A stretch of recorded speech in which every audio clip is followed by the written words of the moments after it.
दादा के पास आज बहुत सारे पैसे हो गए थे, इसलिए उन्होंने पैसे पंखे के नीचे छुपा दिए। वो पंखा लेकर अपने घर चले गए। तभी इस बंदे को एक आइडिया आया। वो जल्दी दादा के पीछे पीछे उनके घर आ गया। दादा को सोता हुआ देख वो पंखा ले जाने लगा। दादा उठ गए, बोले कहाँ ले जा रहा है पंखा। उसने दादा को पैसे दिए और पंखा ले गया। दादा के घर से दूर आकर उसने पंखा खोल के देखा, पर उसे उसके अंदर कोई पैसे नहीं। लड़के ने रेस्टोरेंट में एक कॉफी ऑर्डर की। जैसे ही वेटर लेकर आई, लड़के ने देखा लड़की के होंठों पर तो वही कॉफी लगी हुई थी। लड़का सोचने लगा शायद इसने मेरी कॉफी चुपके से पी है, इसलिए उसने लड़की को सबक सिखाने का सोचा, जिसके लिए उसने पहले काला चश्मा पहना और अंधे बनने का नाटक करने लगा। फिर 2 नोट निकाल कर बोला, इसमें से 100 का कौन सा है और 10 का कौन सा। लड़की ने उसे अंधा समझकर 10 के नोट को 100 और 100 के नोट को 10 का बता दिया। इसके बाद वो 10 का नोट देकर बोला, ये 100 का नोट पकड़ो और 90 मुझे वापस। लड़का लेडीज वॉशरूम में जा रहा था। तभी लड़की ने उससे बोला, ऊपर देख ये लेडीज वॉशरूम है। उसके जाने के बाद वो फिर से अंदर गया। वहाँ उसे एक और लड़की मिल गई। बोली, बदतमीज तुझे शर्म नहीं आती, अंदर घुसा चला आ रहा है। और फिर वो भी वहाँ से चली गई। उसके जाने के बाद वो बाथरूम में गया। वहाँ भी उसे एक लड़की मिल गई। उसने बोला, तू पागल है क्या। लड़का बोला, अरे मैं तो लड़की हूँ।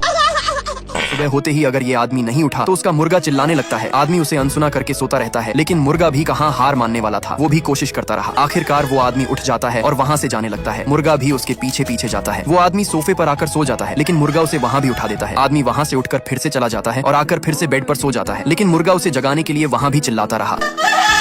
बंदे को उसकी गर्लफ्रेंड ने धोखा दे दिया और उसे भगाकर अपने नए बॉयफ्रेंड के साथ भाग गई, क्योंकि उसके पास स्कूटर नहीं था। बस इसलिए ये बंदा कुछ लकड़ियां लेकर आया और फिर उन्हें काटना शुरू करता है। हर कोई देखकर हैरान हो रहा था कि आखिर ये बंदा बनाना क्या चाहता है, लेकिन उसे तो बस उसकी गर्लफ्रेंड की याद आ रही थी। आखिर में उसने इन लकड़ियों से एक स्कूटर बना दिया। जब गर्लफ्रेंड ने ये देखा तो बोली, मैं भी साथ चल रही हूँ। इस बंदे को क्लॉ मशीन में एक आईफोन दिखाई देता है, जिसे जीतने के लिए वो क्लॉ मशीन में 2 रुपए डालता है। गेम शुरू होते ही वो कांटे की मदद से आईफोन के पास जाता है। हैरानी की बात तो ये थी कि उसके पास सिर्फ एक ही चांस था, इसलिए वो बहुत ही सावधानी के साथ आईफोन को उठाने लगता है। जैसे ही आईफोन पकड़ में आ जाता है, वो उसे उठाकर गड्ढे में डाल देता है। जब वो उसे प्राइस ड्रॉर से बाहर निकाल लेता है, उसे आईफोन मिल जाता है। दादा ने खाना खाते हुए जल्दी से दरवाजे के पीछे से अपनी बोतल उठाई और एक पैग लगा लिया। दादी के आने की आहट सुन दादा ने जल्दी से बोतल छोड़ दी। जैसे ही दादी आई, बोतल दादा के कपड़ों से छुप गई, लेकिन दादी को दादा पर शक हो रहा था। तब वो बोतल यहाँ वहाँ ढूंढने लगती है, लेकिन दादा के चालक दिमाग की वजह से दादी बोतल न ढूंढ पाई। आखिर में जब वो वहाँ से जाने लगी, दादा की बोतल फिर से वापस आई और उन्होंने फिर से 2 घूंट लगाए। लड़की से उसकी मम्मी ने बोला, जब तुम स्कूल से आओ तो कुछ सब्जी ले आना, लेकिन लड़की ने उन्हें बेग खाली करके चौंका दिया, क्योंकि वो बेग में बहुत सारी मछलियां ले आई थी। मम्मी ने उसे भगा दिया, लेकिन इस बार वो लड़की सब्जी की जगह घास ले आई। मम्मी ने उसे फिर गुस्सा किया, पर इस बार ये लड़की मुर्गे को रंग लगाकर ले आती है, जिसे देख उसकी माँ खुश हो जाती है। आदमी गेट के नीचे लगी इस लकड़ी को हटा रहा था। अचानक से उसके हाथ से गेट छूट जाता है और वो सीधा जाकर कांच में लगता है, जिससे खिड़की का कांच टूट जाता है। इससे पहले वो कुछ कर पाता, तभी मालकिन आ जाती है। डर के मारे वो बोला, मालकिन ये गेट बहुत भारी है, मैं इसे उठा ही नहीं पा रहा। मालकिन बोली, तुमने पैसे किस चीज के लिए है, सारा काम फटाफट करके दो। आदमी बोला, मुझसे गेट उठाते बने तब तो मैं काम करूँ, आप खुद क्यों इसे नहीं उठाती। जैसे ही मालकिन ने गेट उठाया, उसने धीरे से धक्का दे दिया, कांच पूरी तरह टूट गया। आदमी बोला, ये क्या किया आपने, अपने ही घर का कांच तोड़। जैसे ही ये लड़की सुबह उठी, उसने देखा उसका तकिया लार से भीगा हुआ है। यही नहीं, उसने तो बिस्तर भी गीला कर दिया था। तभी उसे पिछली रात की सारी बातें याद आई। सब कुछ तब शुरू हुआ जब वो चिकन नूडल्स खा रही थी। वो इतना टेस्टी था कि उसने सूप भी पी लिया, लेकिन उसके पास तो पैसे ही नहीं थे। उसने अपने जूते में ढूंढा, उसे कुछ पैसे मिल गए। वो वहाँ से चली गई। घर जाते समय उसने देखा एक आदमी के संतरे गिर गए हैं। उसने जल्दी से जाकर ज्यादातर संतरे बचा लिए। इस बात से खुश होकर उस आदमी ने संतरा उसकी पीछे की जेब में रख दिया। आखिरकार में उसे समझ आया कि ये सब उसी संतरे की वजह से हुआ। ये लड़का दोस्त के घर पे था। तभी उसे पता चला बाहर बारिश हो रही है। वो भागकर जल्दी गया। बाहर जाकर उसने देखा उसकी गाड़ी बारिश में भीग रही है, क्योंकि उसकी गाड़ी की छत खुली हुई थी। वो जल्दी गाड़ी के अंदर बैठा, गाड़ी स्टार्ट की और गाड़ी की छत को बंद करने लगा। बारिश में उसे ऐसे भीगता देख उसके दोस्त बहुत हंस रहे थे, लेकिन हैरानी तो तब हुई जब तक उसने गाड़ी की छत बंद की, तब तक गाड़ी के अंदर पानी भर चुका था।